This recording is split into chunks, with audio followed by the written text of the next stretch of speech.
Welcome to Living Local After Dark. I am your host, Sharice Gomez. It is Friday night, so that means it is what a time, what a week in pop culture time. Today we are featuring a friend of the show, and must I say, a friend of mine. She's a journalist, she's a multimedia guru, a reporter, an educator, and must I say, a soror, my Neo. Fall 17? Yes, fall 17. Number 29? Yes. Look at my memory. Look at God. Yeah. Ski wee soror. I'm talking about none other than Mikayla Newton in the building. Yes. There she is. How are you? Guys, I'm great. I'm so excited to be here. I'm so excited to have you here, and we have a lot of stuff to catch up on. A lot of stuff. Some stuff we can't catch up on this good old camera and mic. Exactly. There's so much going on in the world right now. I'm like, I'm tired. Well, that's what we cover on this here show, What a Week in Pop Culture. So I'm glad you're here. Yeah. The first thing we're going to talk about is the 2026 BET Awards that happened much earlier in the week. Yeah. And must I say, I only caught bits and pieces, but I caught the highlights on social media. Yeah. So let me catch you up. Yes. You don't need catching up. I'm going to catch the people up. 2026 BET Awards, they celebrate, of course, Black excellence with major wins, emotional tributes, and a standout performance or two from some of music's biggest stars. We got to start with my girl and friend of the show, Tiana Taylor, who received the Icon of the Year award, while Lauryn Hill was honored with the inaugural Living Legend Icon Award, culminating in a surprise performance that became one of the night's defining moments. And I heard it was an accidental performance of X Factor, and I thought that she completely tore the house down. But the ceremony also featured memorable acceptance speeches, high-profile collaborations, appearances from SZA, Doja Cat, Nas, Queen Latifah, Cardi B. Overall, a night of excellence. So my question to you, Mikayla, did the BET Awards strike the right balance, in your opinion, between honoring legends, of course, like Lauryn Hill? I mean, anytime she sings X Factor live, I'm on the floor. Yeah. But also showcasing today's biggest stars. What was your takeaways? Yeah, so I wasn't able to see the whole thing like a lot of people, right? So I was out of town. I was out of the country, okay? So listen, come on. I was out of the country. And the photos were fabulous, honey. I was in Jamaica, but we did make it a point to see like the aftermath of everything on YouTube. Like they put all the clips on there.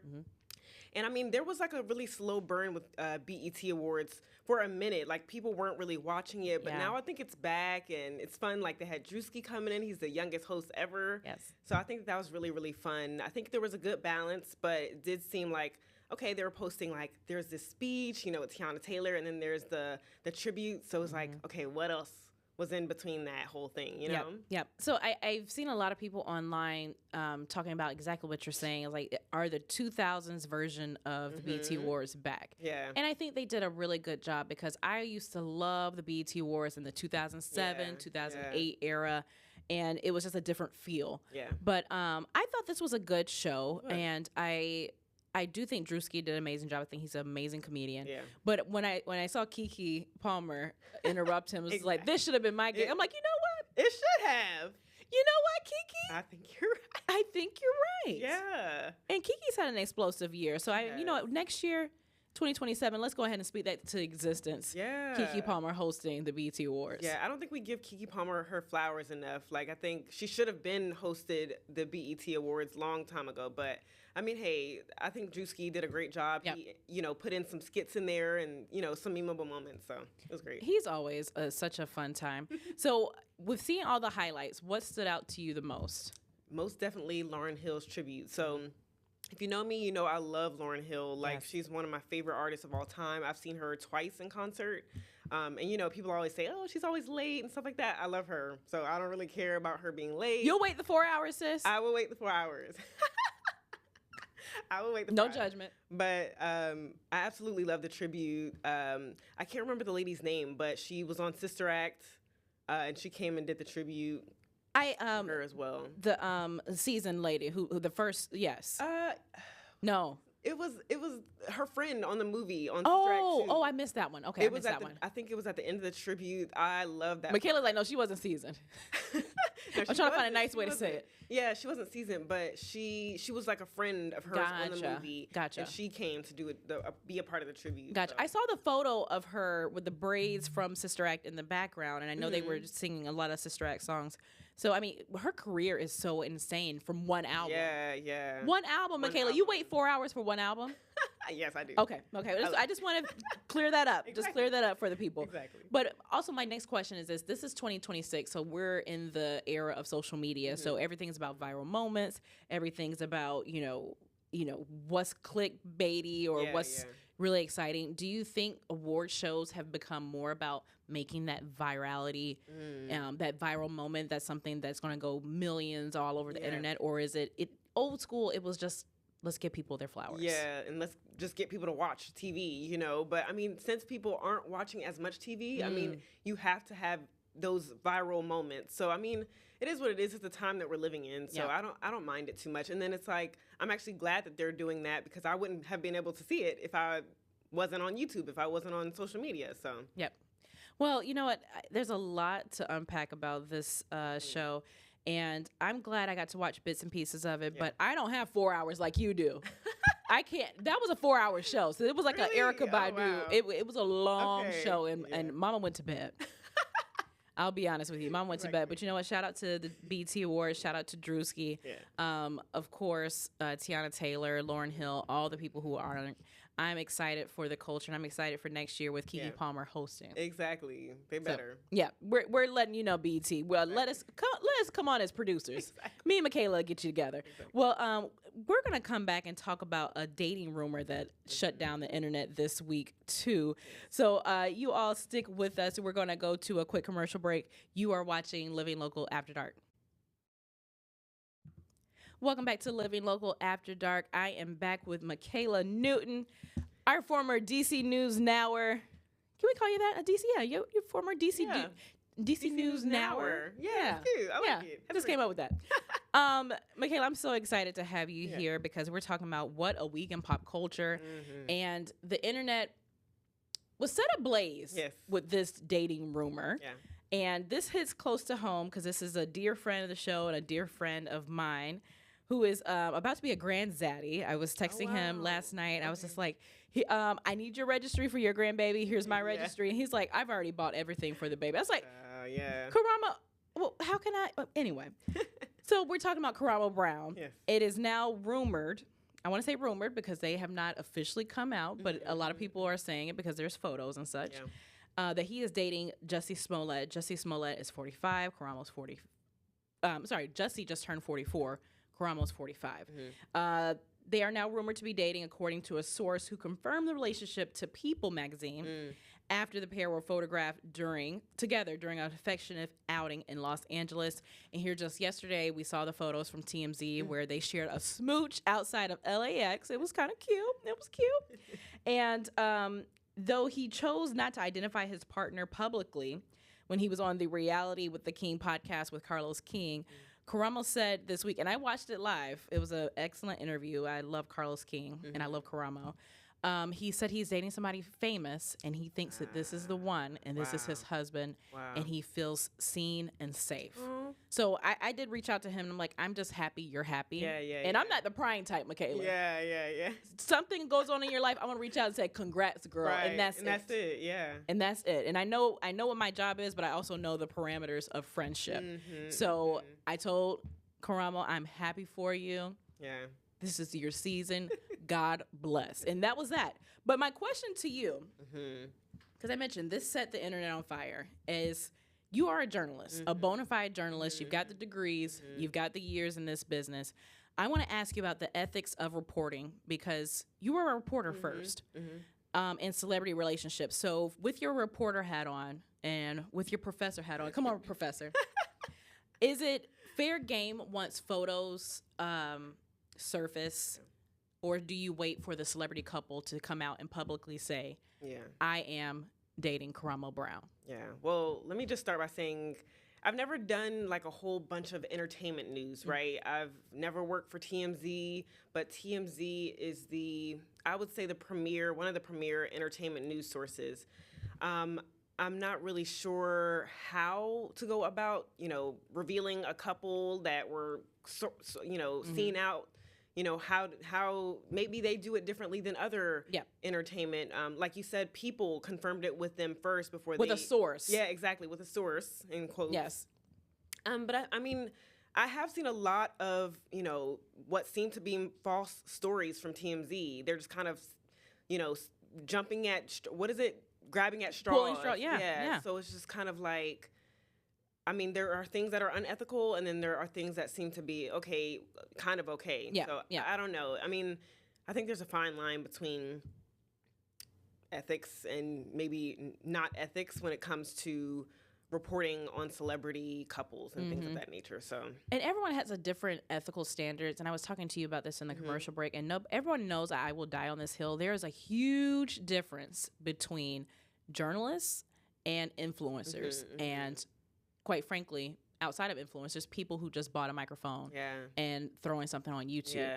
And I mean that respectfully, but I just mean that there's a definite difference. And both of us have been classically trained journalists. Yeah. And for me, in my ethical standards, and this, again, I'm speaking to this because I have reached out to Karamo, but I did not prior ask him about his personal relationship.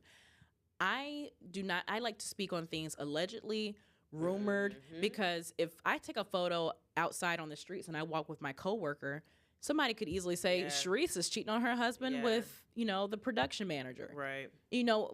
Where's the line? Yeah. Where's the line? And of course we've seen, PDA with this couple, but I'm so old school with ethics and confirmation and confirmations that until Karamo and Jussie slide in my DMs and slide in my inbox and be like, girl, we are getting married in the spring. Find you a bad dress. We are madly in love. We're getting married. Then I'm going to keep my mouth off of it as far as confirming. Yeah. And then we've seen so many, YouTubers that have had several lawsuits because they're just going out and saying anything about anybody. Yes. You can't just go out and say anything about specifically a celebrity because you know that there's consequences with that. And there's one particular YouTuber that has been sued several times for not saying, now she's all allegedly. I know who you're talking about. Yeah. So. And that's why I say there's a difference between classically trained journalists and bloggers.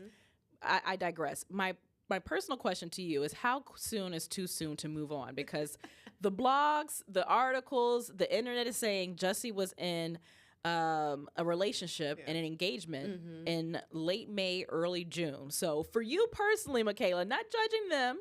No. For you personally, how quickly can you move on? I've moved on quick before. I'm going to go ahead and put that out there. Okay. Not that. No. You're like, man. I was in a relationship before I met my husband, but and if I would have blocked that, I wouldn't be married and pregnant with my second child. Period. There's that. Yeah. I mean, I don't really move on that quickly. I have to take some time, I think.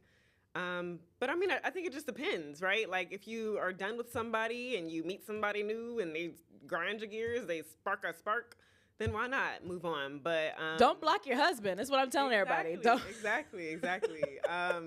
Yeah, but no, when you told me May, June, I was like, May, June of this year? That's a little too soon, don't you think? To me, like if he was engaged before and he met his, Ramos said he thinks he found his husband. Yes. That's very quick. But I mean, hey. Just my message to the people is, however fast or slow you move, don't block your husband. Hey. That's all I'm saying. Exactly. And that's what my girlfriends told me when my now husband asked me out. I was like, oh, I need time to heal. They're like, girl, if you don't go to that dinner. Exactly. It's just a date. You can go on a little date. That was my line sisters. They was all in the chat. It's like, girl, if you don't go eat that dinner. I was like, I thank them all. Yeah. I thank them all to this day. Well, Mikayla, we've got to go and pay a couple bills. Because we've got another relationship to talk about. It's a big marriage and a big wedding that may be happening up the coast this week. So you're watching Living Local After Dark. Me and Mikayla will be right back to talk about Taylor Swift and Travis Kelce. Welcome back to Living Local After Dark. I am your host, Sharice Gomez. We've had such a fun time as me and Mikayla in the studio on this Friday night. Looking forward to a great holiday weekend. Celebrating America turning 250 years old. She's a little ashy, but we can lotion her up for her age. Exactly. She's looking her age, but happy birthday, America. Happy birthday. We've got some things to discuss, America, but I'm still proud of you in some ways. But I digress because there's going to be another celebration happening in New York City. Allegedly, Taylor Swift and Travis Kelce are reportedly asking wedding guests. You see, I said reportedly and allegedly. Allegedly. Not that. They're asking wedding guests to follow a strict black tie dress code. Okay. And surrender their phones at a check-in station to keep the celebration private. Yeah. Sources tell People magazine that the couple wants an elegant, distraction-free event. Who can blame them? Yeah. But with 500 to 999 guests expected to attend the star-studded ceremony, allegedly in Madison Square Garden. But I have I've seen interviews on TMZ that have said from one invited guest who said the MSG party will be the reception. And that the wedding will be at another somewhere else. So it's kind of like a distraction. Yeah. My question to you, Mikayla Newton, on this here July 3rd in the year of our Lord 2026, how do you feel about surrendering your phone that has your whole entire life for, I don't know, 4 hours, 5 hours, 6 hours to attend a wedding? How do you feel about this? So I haven't gone to many weddings, right? And the weddings that I have gone to was probably years ago. It wasn't this year. It wasn't 2026. I don't think I would have a problem with it, though. I've actually been to, there's a bar in D.C. where you give your phone up. Yes, Hush Social. Yes. Yeah, we've had them on the show. They've been on Living Local After Dark, friends of the show, yes. So I don't mind giving my phone up. I actually kind of like it. But when we're talking about Taylor Swift and, what is his name? Travis Kelce. Travis Kelce. Yes. Both very huge celebrities. I don't know how private they can make it, but I mean, it really just depends on how big or small their ceremony is. Hopefully, they're going to keep it nice and intimate when it comes to the ceremony. Doesn't sound like it. Well, with the 405, was that the party or was that total, like, the entire wedding? Allegedly, the party will be between 500 to 999 guests. I don't know where they get this number from. Yeah, that's just a lot. I don't think that's very... I don't know. I don't know if they can pull it off. I'm hoping that that's a distraction and this is going to be a big reception party for their closest fans. Yeah. I'm hoping that that's what that is because that's insane. Yeah. But and also, how do you keep that secretive? Exactly. And then taking 999 phones? Yeah. I don't know. And then in 2026, when it comes to celebrities and private weddings, it's just, there's so many things, loopholes to get around it. There's the meta glasses. What if somebody walks in with shades and they have AI glasses on? Oh, boy. Yeah, Kylie Jenner just dropped AI sunglasses. Oh, wow. So that's something to think about. It's a lot. So with that being said, do you think, how do you plan your wedding in your head? Yeah. Would you like a huge production? Do you want something very nice and intimate? And you are Mikayla Newton, A-list superstar. Everybody wants to be there. Everybody wants to see the photos. What are you going to do to make sure your dream is realized, but also you keep it private? Yeah, I do love privacy. So, when I'm thinking about my wedding, I think I want it to be small. Like, the older I get, I'm like, I want it to be a little bit more intimate. But a little bit more like glamorous. Like I can splurge on maybe the venue a little bit, but still have a smaller kind of wedding. You can have it both. You can have it both. Yeah, you can have both. It's your day. You do whatever you want to do. Wait, so what did you do at your wedding? Okay, so this was COVID. Oh wow, really? I had a COVID wedding. Yeah, so it was 2021. So we were coming out of COVID, not really. Yeah. Everyone had to wear masks. It was in DC, and Mayor Bowser had just did a dancing ban on weddings. So this was a whole story, and she lifted the ban a week before my wedding because at first she was saying no dancing. I was like, Wait, what do you mean? No dancing? No dancing at receptions because you can spread COVID. So that was a whole thing, and I was like, Muriel, come here. Let's talk. Exactly. Muriel, these Miami Cubans and Atlanta black folks are not going to be not dancing at a wedding. But anyway, we had the wedding at the Fairmont and then the reception at the Fairmont Hotel in Georgetown. And then we had our wedding at the Georgetown Chapel where we met at Georgetown. Oh, nice. And I think we only had maybe 120 people. So that was small because it was COVID. Yeah. And we had to spread out everyone. If you look at our photos, everybody had on masks. I didn't wear a mask. My husband didn't wear a mask. And then my bridesmaids had masks where we cut out a piece of their dresses, like the excess, so it matched their dresses. Okay. But, girl, it was extravagant because it was a lot of money. Yeah. but it wasn't that many people. But I wanted to make sure we had a rule that everybody who attended was somebody that each of us has broken bread with. Oh, so no one brought a +1 that we didn't even know. That's interesting. It was something because I didn't want to walk around my reception. I'm like, who is that? Who is that person? Yeah. Who is that? Yeah. Oh, that's your cousin. Oh, that's your friend's boyfriend. Yeah. We knew everyone in that room, and I think that's very important if you want to have something intimate. Not to invite the distant cousins because your mom said so, and the distant brother-in-law, what have you, but know everyone in the room. Yeah. That was key for me. And so, were they able to bring phones? I had a rule, and I told people, do not pull your phone out. People still did. Yeah. And I'm not mad at it because now I have really nice behind-the-scenes videos. But I did tell people in the church, just put your phone down. We hired a photographer and videographer. Enjoy the moment. About 4 people broke the rule, but there's some fire photos and fire videos. But that's a little nice. It's a little nice. They were subtle. So yeah, I had a rule, but I wasn't snatching phones. I was not snatching phones, but I get it. Yeah. If you're Taylor Swift, you can afford 10 million photographers. Exactly. So she doesn't need behind the scenes. Exactly. But we have to go, unfortunately. I had too much fun. Please tell the people how they can follow you. I know they already are, but if they aren't, how can they follow you? Yes. So you can follow me on Instagram at the Mikayla Newton. And also I'm on LinkedIn. I'm on YouTube. You can watch me on PGC TV.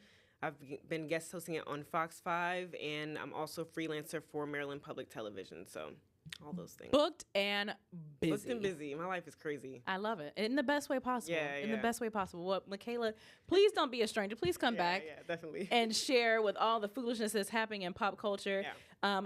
This has been another amazing Friday night. All we needed was drinks. I get a mocktail. I forgot. I know.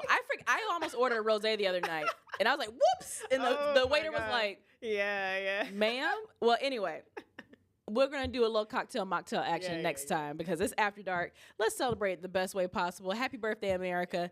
You don't look a day past 2:49.